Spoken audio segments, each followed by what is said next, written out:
Robert Redford has an uncanny knack for remaining under the radar in a field that thrives on publicity. He meticulously crafted his public persona for more than 60 years. The Hollywood A-lister with the golden locks who evaded the tabloids at all costs. She never fumbled. She never overshared.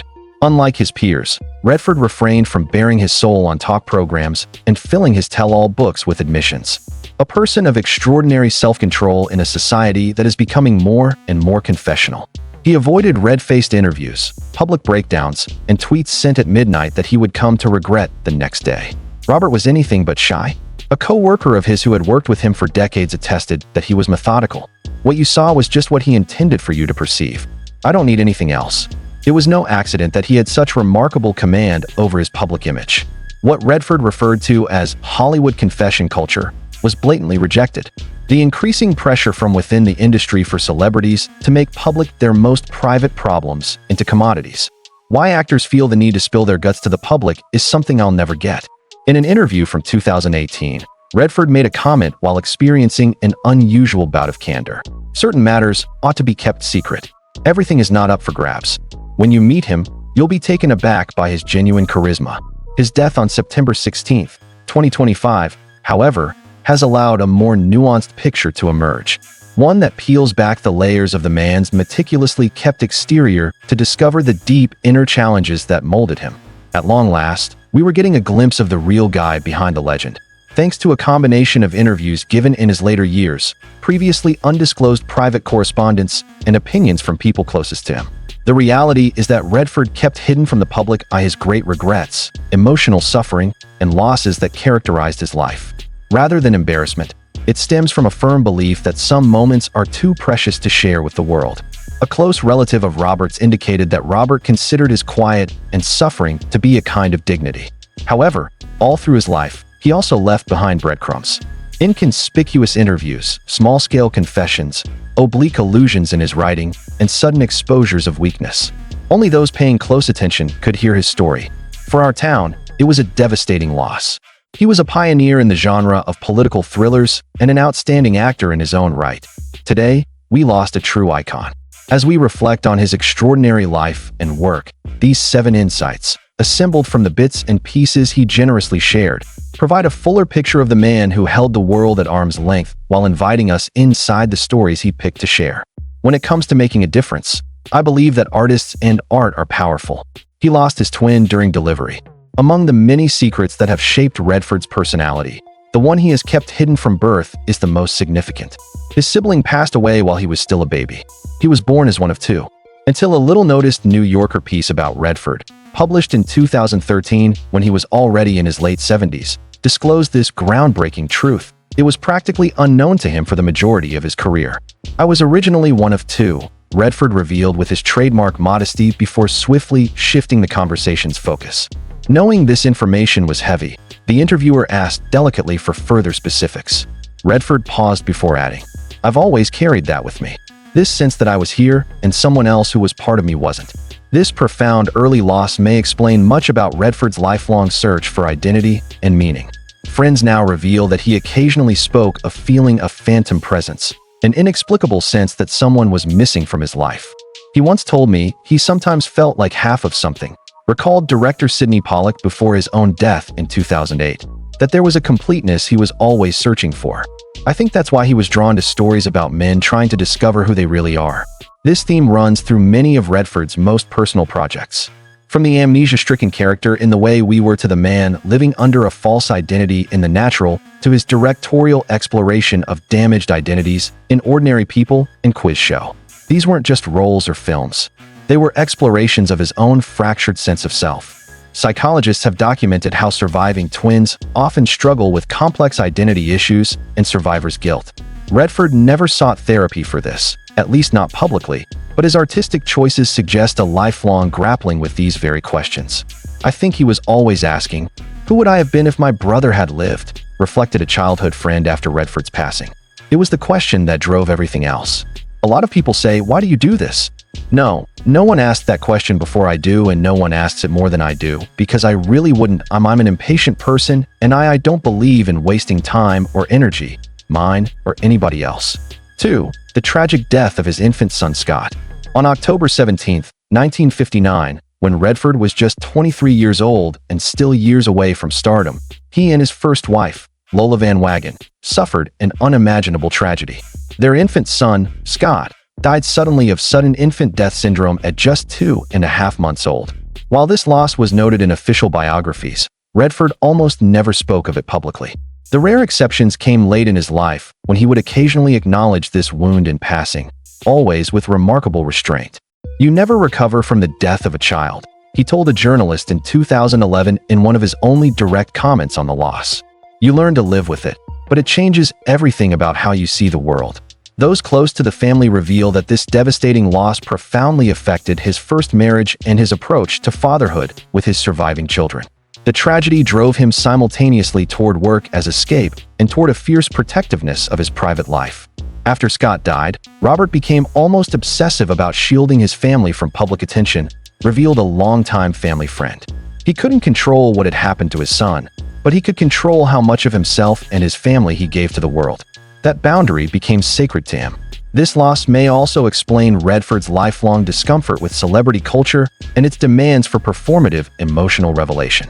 Having experienced genuine tragedy, he had little patience for manufactured drama or public confessions. When you've held your dead child, you develop a different perspective on what constitutes a real problem, the friend continued. "I think that's why he always seemed so detached from Hollywood self-importance. He'd been through something real, something that couldn't be packaged for public consumption." In a culture that increasingly commodifies grief, Redford's silent bearing of this burden represents a different approach, one that recognizes some pains are too profound for public sharing. "In this for God it's 34 years now. I think we're at a point where I can move on to a 3. He hit a decadal-long health battle. For a man whose physical vitality was central to his screen presence, Redford's private health struggles remained remarkably hidden from public view. Beginning in the early 1990s, he battled increasingly debilitating symptoms of peripheral neuropathy, a progressive nerve condition that causes weakness, numbness, and pain, particularly in the hands and feet. This condition, which would have been career-ending for many actors, was something Redford simply worked around, often in considerable pain. Only in a 2013 interview with AP magazine did he obliquely reference this struggle, noting, "I've been dealing with a nerve issue for years. Everything is impacted by it. Whether you sleep well, how you walk, and how long you can stand on set are all factors."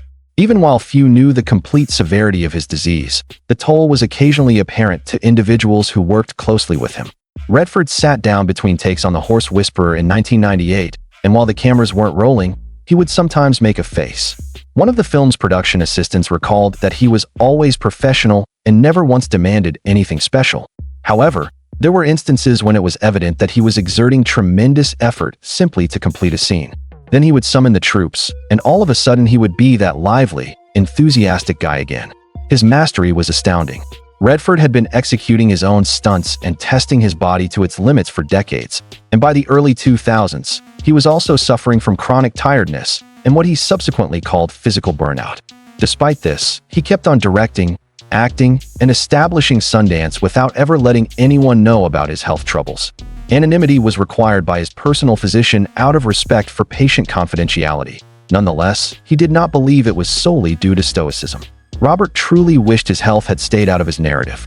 He was concerned that viewers would misunderstand the character and saw a man in agony when they watched his films. The fact that he is so intent on keeping his private life apart from his public persona is indicative of Redford's broader view of fame, that art should remain free from the influence of its creator. The role of Butch Cassidy in Utah's past is crucial. The outlaw section of Utah is something with which I am familiar. Number 4, his creative annoyances in the role of director. Despite the critical acclaim and Oscar he received for his directing debut, Ordinary People, Redford had a rocky road as a filmmaker that he rarely talked about. Many reviewers today consider his 1994 film Quiz Show, which delves into social privilege, ethics, and the corrupting impact of television, to be a masterwork. But when it came out, it was a financial bust, costing Disney millions, and got barely average reviews from critics. This trend continued with subsequent directorial efforts, such as 2010's The Conspirator and 2012's The Company You Keep. Films that Redford thought merited critical acclaim, but which did not attract big crowds despite their complexity and thoughtfulness. After Redford passed away, he felt misunderstood since he was a filmmaker who had revealed a lengthy producing partner. Nobody wants me to be the guy asking difficult questions about American culture. He meant it when he said, everyone wants me to be the guy on the horse or the charming con man. A painful reality for him, he added. Occasionally, in rare, unguarded moments towards the end of his career, Redford admitted to feeling frustrated. An unexpected candor was his response to a question regarding Quiz Show during his 2016 Sundance Film Festival Q&A. I was deeply moved by that film. Importantly, it demonstrated how truth can be distorted with relative ease. What stung was that others didn't react to it. And it does. These creative letdowns expose the chasm between Redford's private self-image and his public persona. His identity as a storyteller with something significant to say about American culture grew stronger as he became known to audiences as the Golden Movie Star. Director J.C. Chandor, who collaborated with Robert Redford in 2013's All Is Lost, said that Robert wanted more than just a supporting role. He wanted to have an impact on the story. He aspired to be remembered as someone who provoked thought rather than merely as someone who provided temporary euphoria. In his later years, Redford became increasingly estranged from Hollywood due to the gap between his ambitions and the public's reaction to them.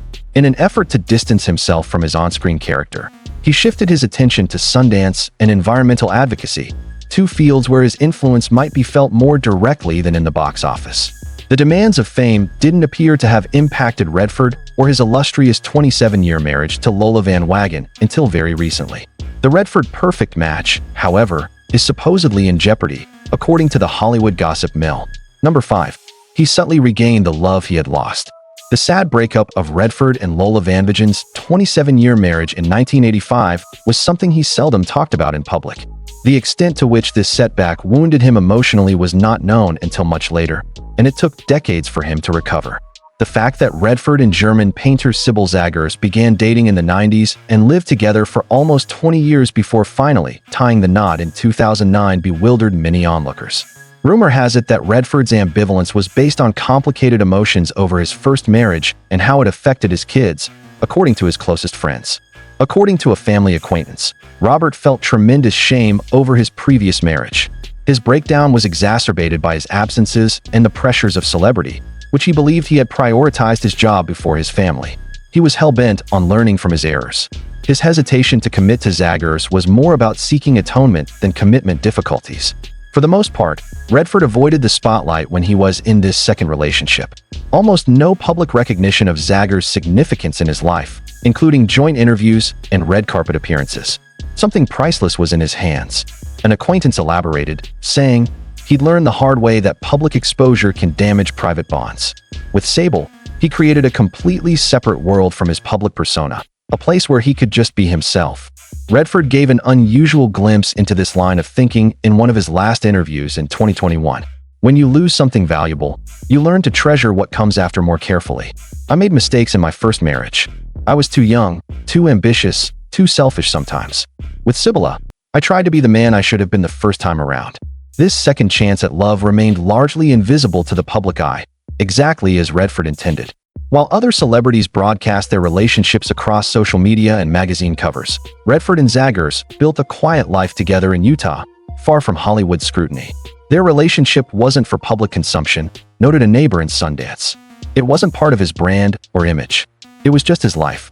The real one, not the one he shared with audiences. I'm a little on the shy side. I'm not that comfortable celebrating myself, and there's so many red carpets. 6. The rage at the industry he never voiced publicly. Behind Redford's calm, measured public persona lay a deep and growing disillusionment with Hollywood that he carefully concealed throughout his career. While he maintained diplomatic relationships with studios and industry figures, private correspondence and conversations with close associates reveal a mounting frustration with the commercialization of American cinema and celebrity culture. He despised what he called the branding of human beings revealed a longtime agent who worked with Redford through multiple decades. The way actors were expected to become products, selling themselves on talk shows, turning their personal lives into promotional opportunities, becoming walking advertisements. He found it degrading. This philosophy explained Redford's consistent refusal of opportunities that most stars would eagerly embrace, turning down talk show appearances, declining offers to host the Academy Awards, rejecting lucrative franchise roles that might have made him even wealthier. In a letter to a close friend in 1998, recently made public by the recipient, Redford wrote, The industry keeps moving further from what attracted me to it in the first place. Storytelling is no longer the focus. Not art, but marketing and product creation. Redford didn't come clean about the professional costs of his stance until a 2017 interview at Sundance, when he said, "I think I paid a price for staying out of it." He refused to pretend to be enthusiastic about it. "When you don't play the game, you're not rewarded by the game. But I couldn't do it any other way and still respect myself in the morning."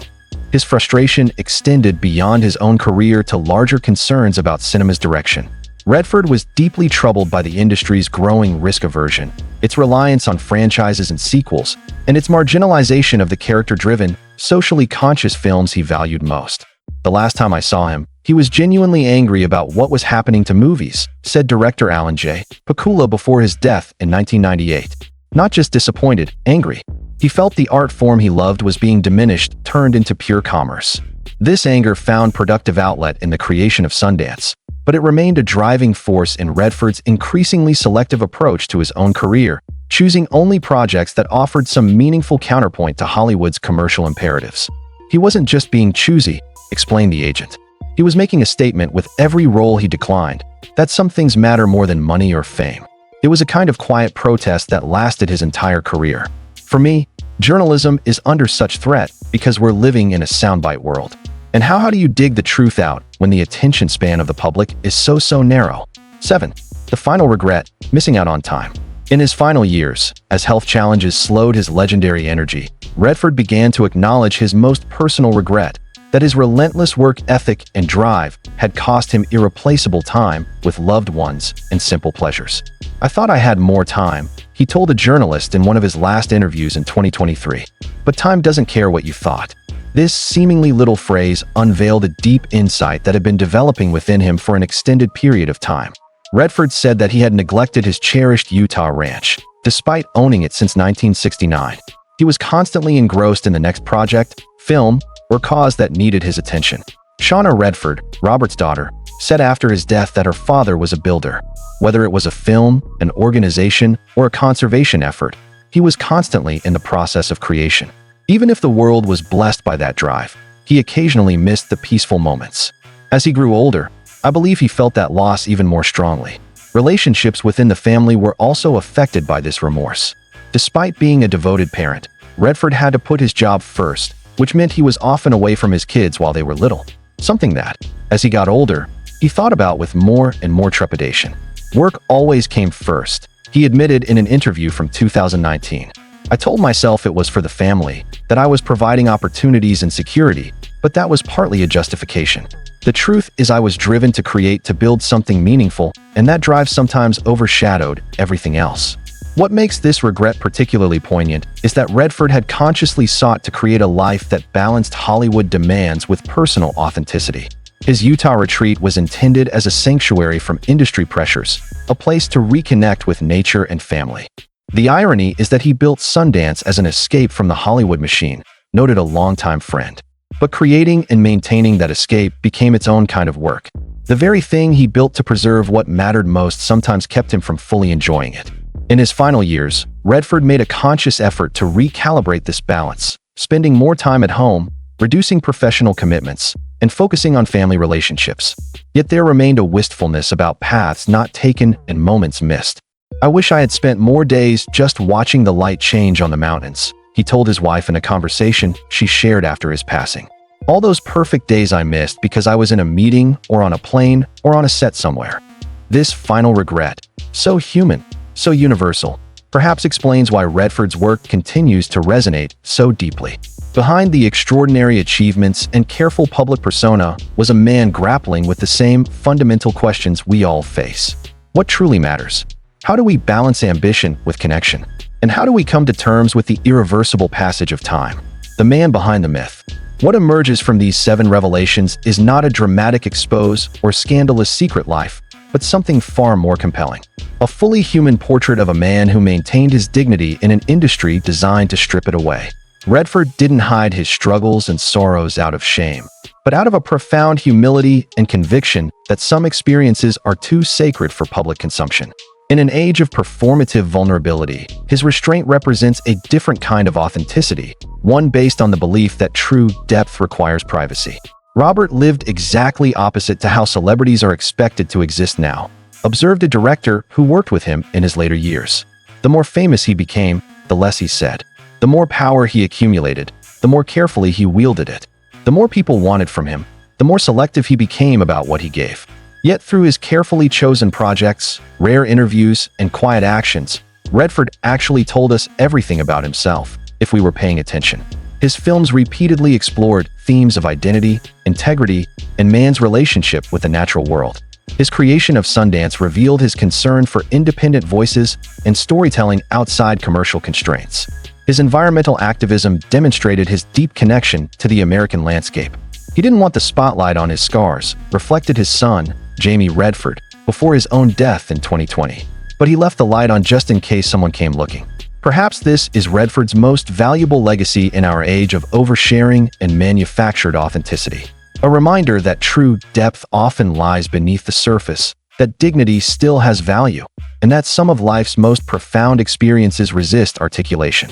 In his resistance to Hollywood's confessional culture, Redford wasn't hiding from the truth, but honoring it. He understood that some wounds are too profound, some joys too pure, and some truths too personal to be packaged for public consumption. As we remember Robert Redford, the star, the filmmaker, the environmental advocate, the champion of independent cinema, perhaps his most meaningful contribution lies in how he navigated fame itself in an industry built on exposure. He showed that it's possible to maintain boundaries without building walls, to share one's gifts, without sacrificing one's soul. "I never wanted to be famous," he once said. "I just wanted to be good at something that mattered." In that simple statement lies the essence of Redford's extraordinary journey and the wisdom he leaves behind.